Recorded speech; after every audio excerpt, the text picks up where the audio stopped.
Hello मित्र अनि साथीहरू, मेरो फलोवर्स, तपाईहरुलाई म आज फेरि अर्को भिडियोमा स्वागत गर्छु है। अनि यहाँ चाहिँ हाम्रो यो कोइरी नयाँ कोइरी हो।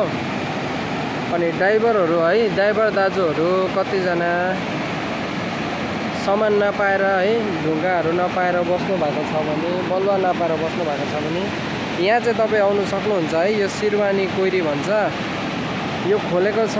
अनि यहाँ चाहिँ हामीले ढुङ्गाहरू हाल्दैछ है, नयाँ हो। अब यहाँ बाटो बनिन्छ, आज यो बाटो बनिन्छ। यहाँबाट उपर चाहिँ हेर्न सक्नुहुन्छ ढुङ्गा छ है। अनि यहाँ मुनि पनि छ, एक गाडी जस्तो चाहिँ हामीले अघि हालिसकेका छौँ। अनि रको ढुङ्गाहरू चाहिँ यहाँनिर हामी बसिरहेको छौँ, गाडी यहाँ लोड भएर बसिरहेको छ, देख्नुहुन्छ तपाईँले।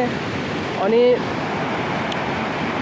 दुःख मान्छेले नगरी सुख आउँदैन है, हामीले दुःख गर्नुपर्छ। तर दुःखको चाहिँ हामीले धेरै ठुलो भाग खोज्नु भएन नि त हैन, हामीले सानो सानो भाग खोज्नु पर्यो है। अनि यो सानो कुराहरू चाहिँ तपाईहरुलाई यसरी नै सिक मिल्छ कि जसले गर्नुहुन्छ उनीहरूलाई मात्रै थाहा हुन्छ है। हामी चाहिँ ढुङ्गाहरू यसरी हाल्छ कि, ढुङ्गाहरू यसरी हाल्छ। पहिलादेखि ढुङ्गा हाल्दैथ्यौँ, फ्लडले गर्दाखेरि चाहिँ हाम्रो सबै कामहरू रोकिएको थियो है। अन्त फेरि फ्लड गएर अहिले चाहिँ फेरि हाम्रो चालु हुँदैछ है। अनि धेरै हामीले ढुङ्गाहरू हाल्नु पाएन, बलुवा हाल्नु पाएन, के थिएन हामीसँग हैन। त्यति बेला चाहिँ हामीले अरू काम गऱ्यौँ। तर हामीले चाहिँ जहिले गर्ने चाहिँ यही हो, कोइरी। अनि कोइरीमा हामी ढुङ्गा बलुवादेखि लिएर सबै कुरा हाल्छ हामीले हैन।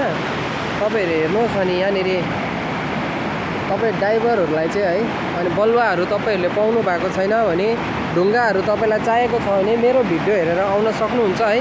मलाई कन्ट्याक्ट गर्नुहोस्। कतिजनाकोमा त नम्बर छ मेरो है, चिन्नु पनि हुन्छ मलाई।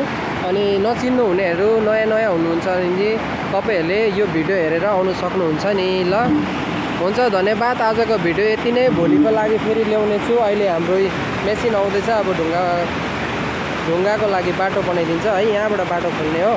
अनि भोलि चाहिँ यतातिर भयो भने यहाँबाट बाटो खोलिन्छ। तपाईहरु आउन सक्नुहुन्छ, ढुङ्गा चाहियो भने तपाईको भाइलाई कन्ट्याक्ट गरेर। हुन्छ, धन्यवाद। गुड आफ्टरनुन सबैजनालाई।